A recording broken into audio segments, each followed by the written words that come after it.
What is up, guys, and welcome back to the DocMack car channel. I have finally done it, guys. I have bought a BMW for the channel. This is a BMW E90 330i. Now, my channel is predominantly a Toyota channel, so I will continue to do Toyota videos, but this is a new addition to the channel and more BMW videos are going to come out as well. So if you guys have not subscribed to the channel yet, or this is your first time dropping in, make sure to subscribe to my channel. There's going to be more awesome BMW videos coming up.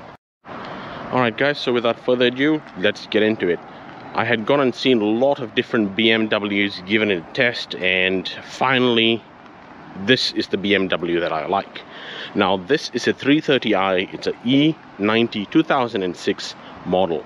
Now this has got the legendary N52 engine inside it, and the N52 engines are known for their good reliability and performance.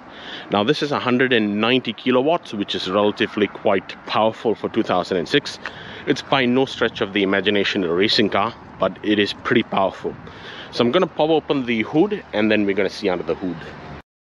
Alright guys, wow, take a look at that color. That is the sparkling graphite metallic color. So without further ado, I'm going to pop open the bonnet or the hood, wherever you are, however you say it. Now this is the legendary N52 engine. Now this particular engine, or this type of engine, is a port injected engine. Now it outputs 255 horsepower, 220 pound-feet of torque and 300 Newton meters and 190 kilowatts. So now this type of engine has been known to be very reliable and quite problem-free. It is normally found in the 1 Series, 3 Series, 5 Series, the X1, X3, and I believe it may be the X5 as well. Being the 330i, this is one of the most powerful naturally aspirated engines for the 3 Series lineup of E90s. Now the E90 comes in a 320i, which is a 4-cylinder, a 323i, 325i, 328i, and 330i, which comes in this N52 engines, and also comes in the N53 engines for the later model. Now these N52 engines do have some issues that do come along with them, and no car manufacturer is immune to that. So these issues with this type of engines are usually just small and non-catastrophic, and you guys just need to do your maintenance and checks from time to time. Now the good thing about this one is it's very torquey. Now you can achieve 220 pound-feet of torque and 300 Newton meters at around 25 to 2700 RPM. Now that is quite impressive.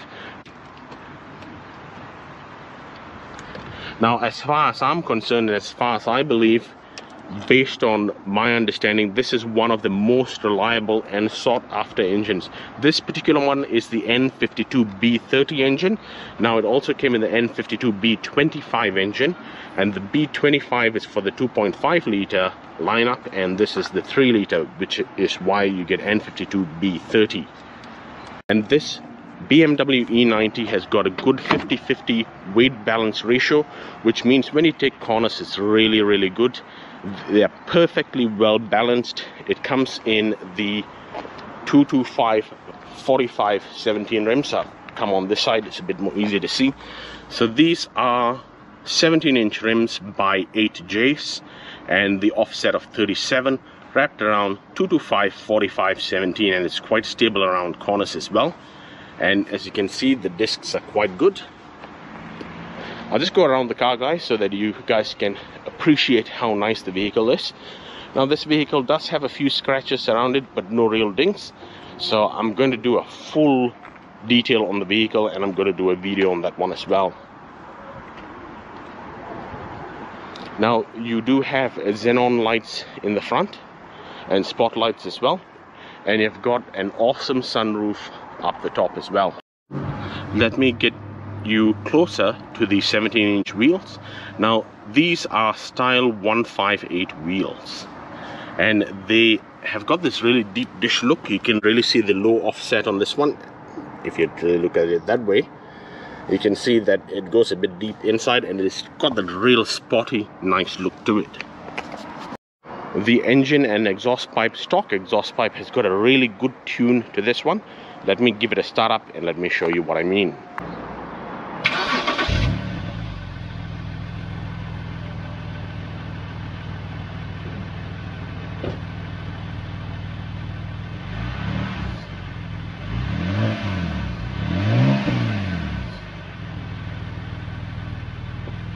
Alright guys, we're gonna jump into the interior now, and that's such a beautiful sunroof. You've got a tilt function as well, so let me show you what I mean. Alright guys, there you go, that's the beautiful interior, and I'm going to show you the tilt function in a while. So that's the seats, is heated seats, so it's really good during the winter. And if you look at the inside, you have got the iDrive system as well. This is the first generation iDrive. So I'm going to hop in now. Oh, I'm 6'2", and I've just found my comfort spot right here. So as you can see, it is a bit of a tight spot, but it is very, very nice. So this is your sunroof up the top. How beautiful is that, guys? You can actually see the sky. Alright guys, so if you hit this button in once, that should give you the tilt function. There you go, so that's your tilt function, and I'll get out of the vehicle and I'll show you what I mean. There you go guys, that's your tilt function. Now this allows air to go into the vehicle when it's hot, so that when you get back into the vehicle it's nice and cool. It's got good vent up here. It's basically the vent mode, guys. So I'm going to pull the roof fully back and we're going to see how it goes. Alright guys, so I'm going to pull this button back now, and you're going to see the roof go back. Ha ha ha, how lovely is that? Let's take a look at this. Oh, how lovely is that? That's how the inside of the car looks from here.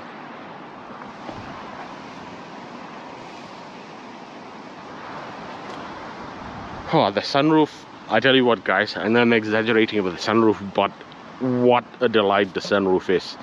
And how much natural light it brings into the vehicle as well. I'm going to put this one back first.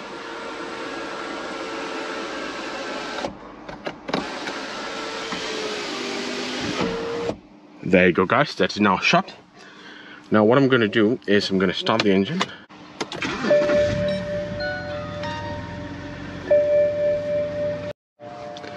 There you go guys, the car has done 74,000 miles. Only 74,000 miles. That is pretty low mileage for such a beautiful N52 mated to a 6-speed ZF6 transmission. So you got the iDrive here, which is quite useful as well, and it's quite responsive for a 15-year-old unit. Now this is 2021. I've only owned the car for a few days now, but I am delighted to own it. Now you've got your dual zone climate control here. Now I'll start on the right hand side first. I'll just turn that one off. Alright, so you've got your lights right here. This is your automatic off. This is your small lights. This is your big lights. This is your front spotlight, and this is your rear fog light. The fog lights are quite bright at night. And then this is your push start stop button, and this is your key. Yep, this is how the key looks. It's quite an ingenious design, but the only issue is that this battery is not changeable on the non-comfort access key, and this is the non-comfort access key. Alright, so now this is your DTC button, your dynamic traction control, your hazard lights, your lock, and this is how hot you want the air to be. Now you have got dual zone climate control right here. This is the front defrost, rear defrost. This little snow symbol right here, it means air conditioning. This is your air recirculation, so if you want your outside air to be automatic, inside or off, this is the one. Your fan speed, your auto. Now this is rest. Rest means when it's quite cold outside and you actually turn off the engine. If you have a passenger in the vehicle and they're gonna freeze themselves, what you can do is you can hit this rest button, and what it does is it actually has a small fan which blows hot air from the heater core, and therefore your passenger can get heat up to about 30 minutes or until the battery is capable of doing it without failing the battery. Now this is the heated seats, and that is your rear sunshade, which is this one. So if I hit that one now, there you go, that's your rear sunshade. That sunshade is beautiful, it's really good, and it doesn't actually stick in the way. It actually folds back down nicely, and I'm going to close it now.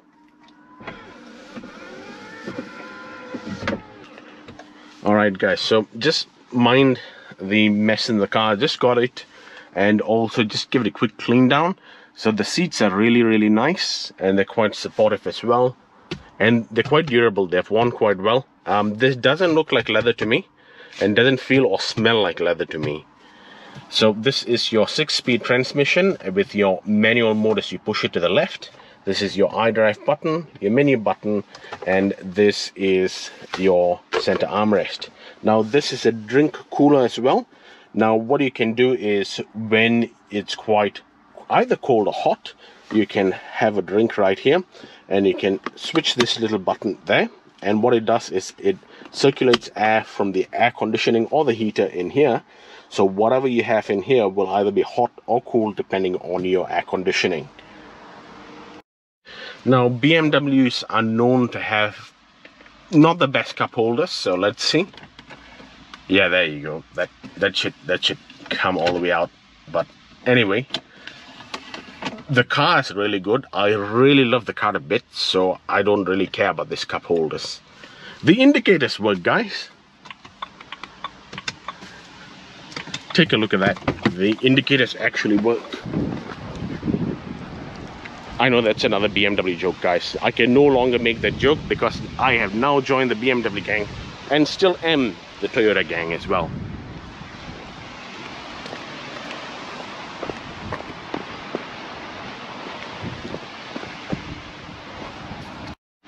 Alright guys, and this is your steering wheel. It is quite a good size steering wheel, and it's not too big, not too small.